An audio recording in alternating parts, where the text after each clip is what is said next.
photographs, of course, surfaced in the newspapers that depicted pictures of Martin Bryant.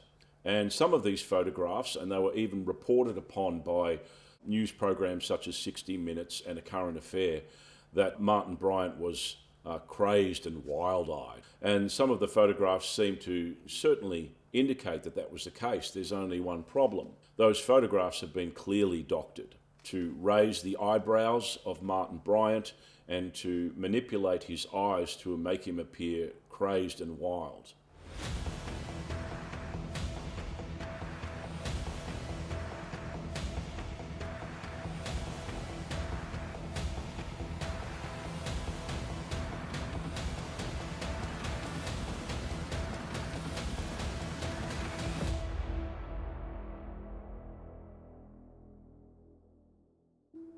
Welcome to the Wasp Files.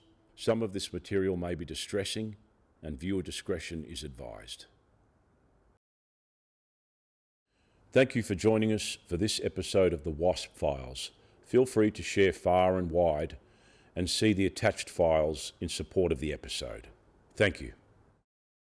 The golden rule in the judiciary process is that if anyone is accused of particularly a serious crime, they are considered under law to be innocent until proven guilty in a court of law beyond reasonable doubt. Unfortunately, that's not always the case, particularly when it comes to the mainstream media.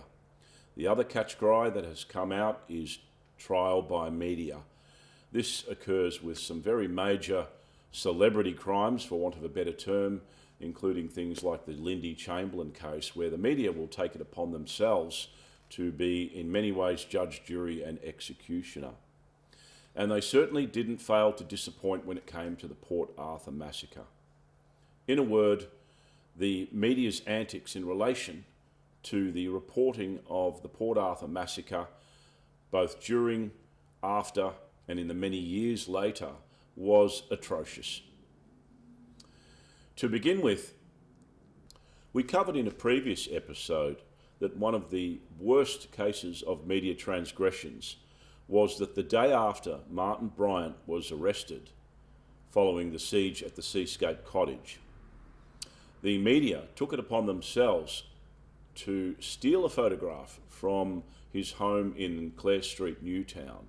That photo was then used on virtually every front page of the Australian newspapers with headlines such as "This is the man" and "The face of a killer." There have been claims that the photograph was obtained from Martin Bryant's house. Is that correct? Do you wish to answer that, Mr. Kelly? Well, the Australian obtained the photograph from the Hobart Mercury. Did members of News Limited staff, though, enter Mr. Bryant's house to obtain that photo? Certainly, nobody from the Australian did. So you're saying someone from the Hobart Mercury might have? I don't know. An uncharacteristic lack of curiosity for such a senior journalist. How did the Hobart Mercury get the photographs of Martin Bryant and hand them on to all those other Murdoch papers? Doubts persisted over how the photographs, which appeared on Tuesday, had been acquired. The police public affairs manager, Mr. Jeff Easton, said. He said he was unaware of any complaints of a break-in at Mr. Bryant's suburban Newtown house. Two journalists employed by the Mercury seem terribly familiar with the interior of the house. From the street, it offers no clues as to the identity of its inhabitant. But Stuart Potter and Sue Bailey report that on closer examination, it reveals some details of Martin Bryant's lifestyle. Thereafter, it becomes obvious that Potter and Bailey have been through the place with a fine-tooth comb. Display cabinets are cluttered with old dolls, figurines and trinkets. Figurines also sit on picture rails in the lounge room and entrance foyer. The kitchen, too, like the rest of the house, is cluttered. We've inquired of the police, and this is what Mr. Easton told us. One constable was on duty guarding the house, and that constable definitely did not give Potter or Bailey a guided tour of Bryant's house. Police suspect a third person was involved. Two people distracted or otherwise engaged the constable, while a third party entered the house. Now, the reporting and those newspapers would have gone global. So the entire world pretty much knew that Martin Bryant was determined to be the killer and the gunman the day after he was arrested, and he hadn't even been charged. They were slapped across the wrist for this, but that is a major transgression that did prejudice any hope of having a trial where his guilt or innocence may or may not have been determined in a court of law, that in effect he may have been considered to be innocent until proven guilty in a court of law. Following that, photographs, of course, surfaced in the newspapers that depicted pictures of Martin Bryant.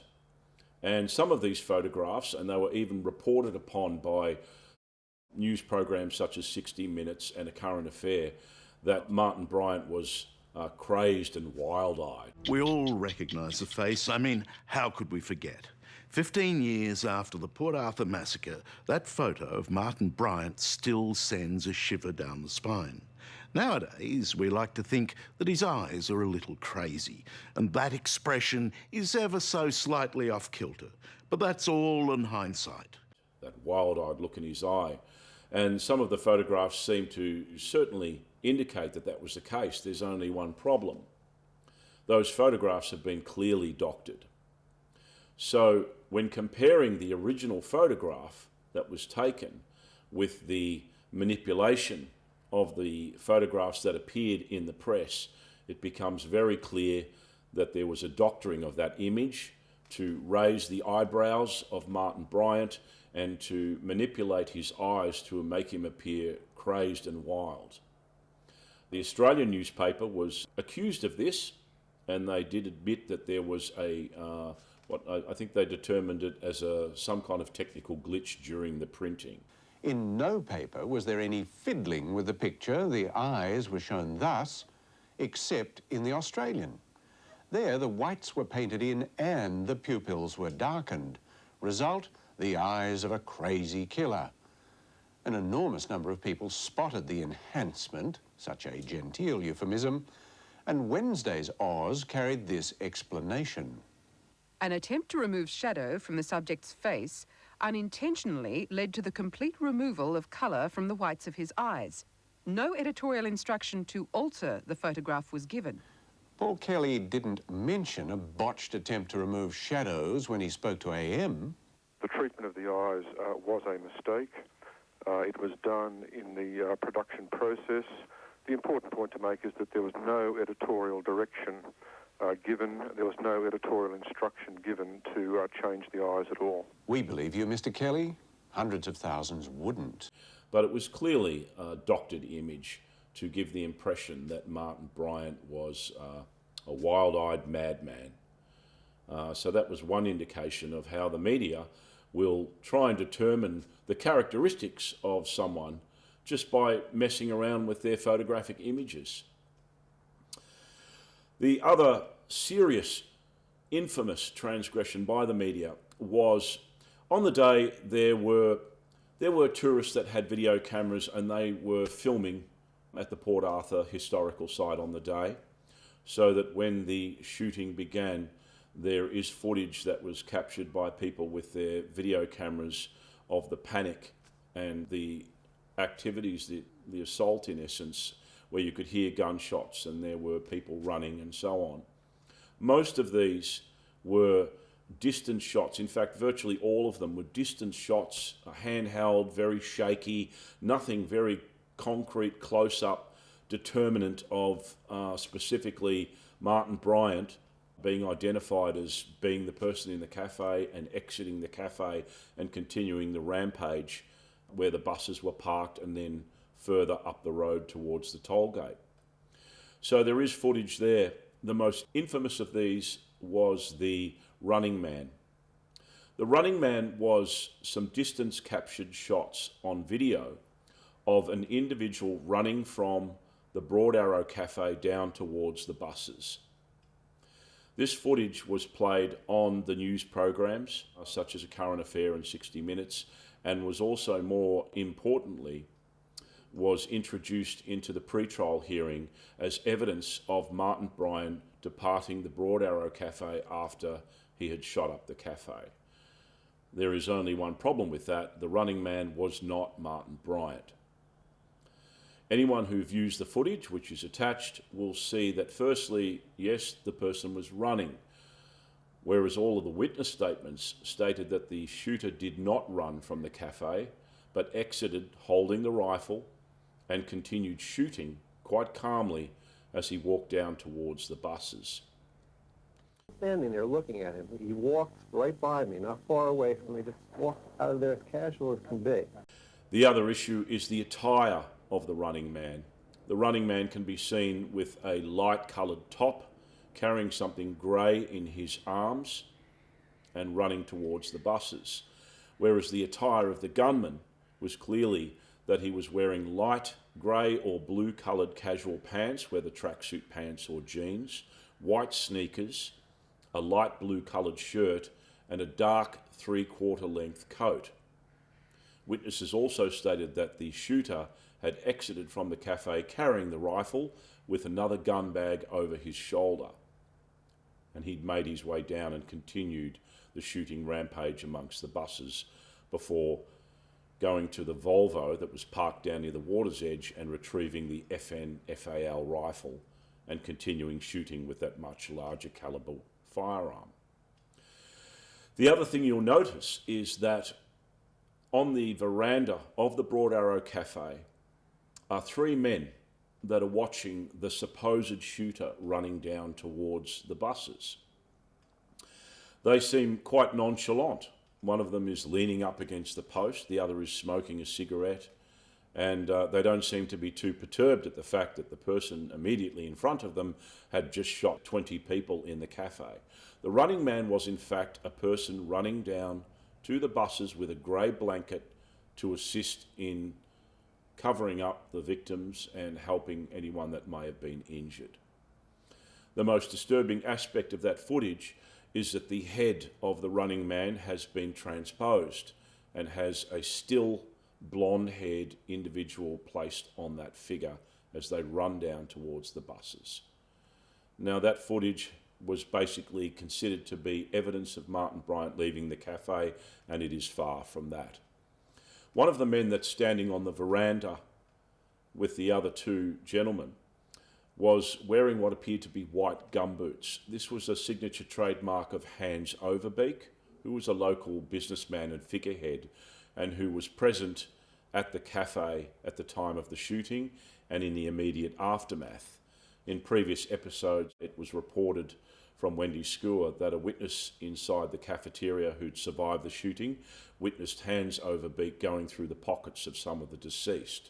Hans Overbeek, he was very arrogant, quite nasty in the cafe when I walked in.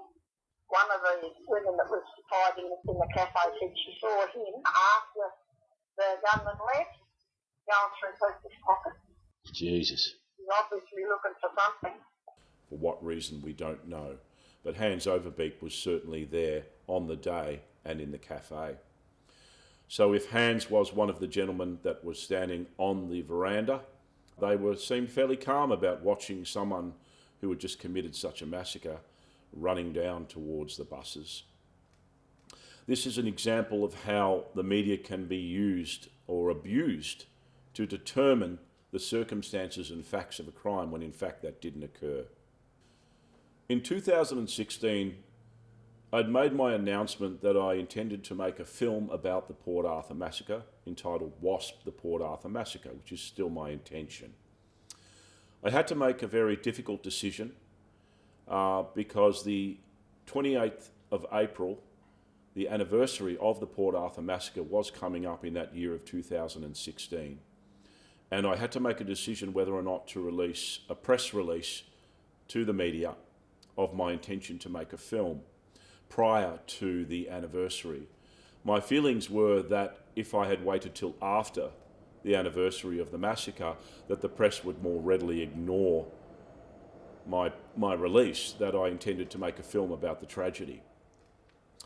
I did release the information to the press prior to, and there was a flurry of activity.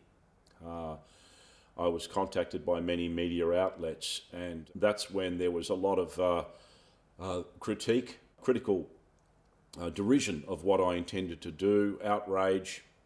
There were some media outlets that were supportive, but the majority of them were hostile towards the notion of anyone making a film about the Port Arthur Massacre.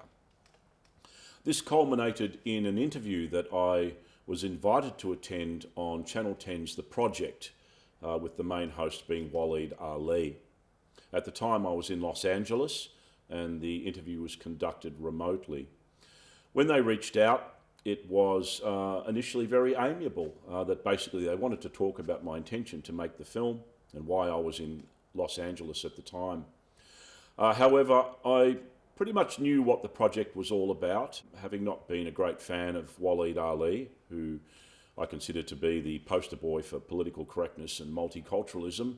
I had once described him, perhaps a little harshly, as one of the legion of infomercial salesmen masquerading as journalists, and that his comic diatribe on some serious issues was vomitous, which may have had some impact on how I was then treated when I was interviewed by Waleed on the project.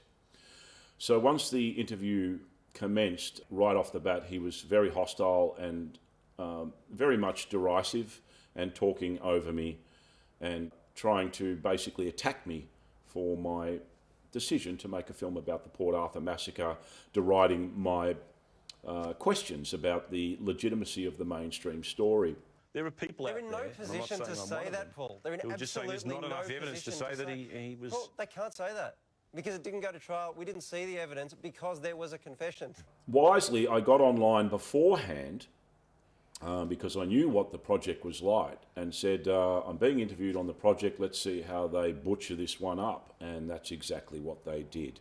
And the reason they did so was that I ripped them to pieces. I was very steadfast about my beliefs, and that also that I was simply asking questions, and I was also saying that the intended film would be based on the facts of the case and that it was definitely not a conspiracy-related film. This was cut out of the interview. The result was that at the end of that interview, they were stunned because I really gave it to them. I gave as good as I got. And they cut the interview from 11 minutes down to 1.5. Certainly cutting out everything that I said virtually that came across as reasoned and logical and balanced. And then portrayed me out to be a conspiracy theorist that was going to make a film of that nature. After that, there was a lot more follow-on from some of the other media outlets. I was interviewed on radio, and some of those were quite supportive. They didn't hold Waleed Ali in high regard in that manner. It seems to me that rather than just be objective and balanced and fair in inviting people onto the program so they can speak, it was more a case of, if we want your opinion, we'll give it to you. And when they don't like that opinion that comes back at them, they edit out what they don't like. So as a result, the media sometimes takes a much further step. I did launch a complaint about the program's bias, if you like, and received a response from the ACMA that they're not considered to be a news program, that they're more entertainment, and as a result, they can take the approach that they did. I do have the full transcript of that interview, though. This is an example of how the media can be quite... they can lose objectivity, which is the whole point of newsmakers, which is to... They shouldn't really be called newsmakers. They're there to report the news, not to make the news. Since my decision to make a film about the Port Arthur Massacre and the consequent press release in 2016, and in the many years that have followed, where I have exhaustively researched the Port Arthur Massacre, culminating in the Wasp Files, I've had various interactions with the media, and it becomes quite clear that across the board with the mainstream media, they have made a staunch determination that Martin Bryant is the sole perpetrator, that there is no conspiracy to be answered, no unanswered questions, and that the narrative that has been pushed is the only narrative. As a result of that, in responses to when I have reached out, the media have been, in some cases, almost hysterical, quite vitriolic, quite hostile, and even personal in their attacks against me. This is not a whinge against the mainstream media, but it's an observation that of late it seems to be that the mainstream media particularly seems to have lost the fundamental components of what reporting the news should be all about, which is objectivity, fairness, balance, and giving someone with any kind of alternative voice the chance to speak, the chance to be heard without being impacted by an extreme bias, if you like. As a result, it seems like the term fake news has become a very common public catchphrase where the general public have lost a lot of faith in the media. They don't trust them anymore and they go elsewhere for their sources. And even up till recently, some of the articles, I had another press release in relation to Port Arthur Massacre just this year regarding a candidate, a political candidate that was standing for a seat in Tasmania on, amongst other things, a call for a coronial inquest into the Port Arthur Massacre. This was a Tasmanian MP, and his name was Phil Bigg, and at the time he was representing the Shooters, Fishers and Farmers Party. And being in Tasmania, he certainly put his head in the lion's mouth, so to speak. So he was running for his seat, and I released a press release to all of the media about his intention to run, and that was one of his viewpoints. And there was a vigorous attack in relation to that. They did, in fact, print the press release itself. In following comments that were made on that article, they literally just cut out and censored anything that I'd commented on in relation to some of the replies as being irrelevant waffle. So once again, this was the Tasmanian Times. They take it upon themselves to make the determination of what they consider to be news and what they consider to be irrelevant waffle.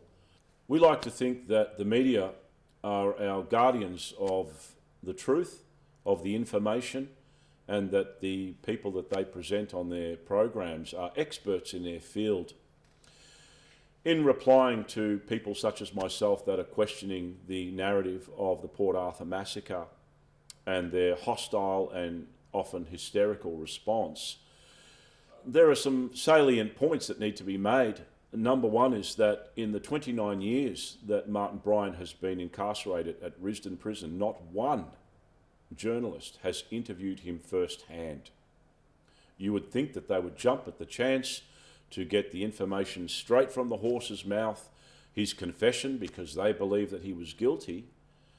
But in 29 years that hasn't occurred. Not one journalist has either been permitted or has had the opportunity to interview the convicted perpetrator, Martin Bryant. Why is that so? And yet they're very quick to claim that he was guilty of the crime. The second aspect is that not one journalist has had direct access to all of the hard evidence that's been collected by the forensics police that remain locked away on file under the highest restrictive category, E75 Chief Commissioner's Eyes Only, for 75 years on top of the initial 30-year Hobart Supreme Court ban. So that's 105 years in total. So once again, the media don't have access to the fingerprints, the DNA, the ballistics that would, of course, determine the guilt or innocence of the shooter involved. We've seen programs like the ABC's I Was There, which was a hard-hitting program interviewing the survivors from various traumatic events throughout Australia and throughout history, one of those being the Port Arthur Massacre. So yes, there were witnesses that were interviewed because, as they say, I was there. There was only one problem with that. There were crucial witnesses that contradict the mainstream narrative who were not invited to speak, and they were there. People like Graham Collier, Wendy Skua, Jim Laycock, John Godfrey, Roger Lana. All of these people have tendered witness statements. They were directly involved in having an interaction with the shooter on the day, and also at losing loved ones and in many cases even being injured. And they were never invited to speak on those programs or prior to that, given an opportunity to speak about the Port Arthur Massacre. Wendy Skua, who provided her interview to the Wasp Files, talked about how she was attending the sentencing trial of Martin Bryant and was approached by Ray Martin, who spoke to her and said, well, you know, we must be happy with that outcome. And she said, no, I'm not happy at all. And he was surprised and said, why? And she said, because he was treated atrociously in there, that his lawyer didn't stand up and object to any of the claims that were made. When I don't get on well together, he came up to me when Martin Bryant was the day he was sentenced. He said, haven't we got a good outcome? I said, no, we haven't. I said, I think it's disgraceful what we're going on in that courtroom. He said, why do you say that? I said, that lawyer never given a chance. They just crucified him. Every sentence crucified Martin Bryant and never stood up and said, don't do that, don't say that. You can't say that. Oh, yeah. And I was so disgusted. So I told Ray Martin. She was of the opinion that he was, in essence, hung out to dry and didn't get any kind of a fair hearing or fair trial. This obviously perturbed Ray Martin, and so he certainly hasn't followed up with interviewing Wendy Skua on 60 Minutes or A Current Affair. So it's really a case of the media who are very quick to decry anyone that speaks out against the Port Arthur Massacre as being conspiracy theorists or tinfoil hat wearers, and what they don't know about the Port Arthur Massacre could fill Stephen Hawking's encyclopedia. They don't have access to the information. They just make a judgment and a determination, and they're not interested in hearing any other story that doesn't fit with their agenda. Thank you for joining us for this episode of the Wasp Files. Feel free to share far and wide and see the attached files in support of the episode. Thank you.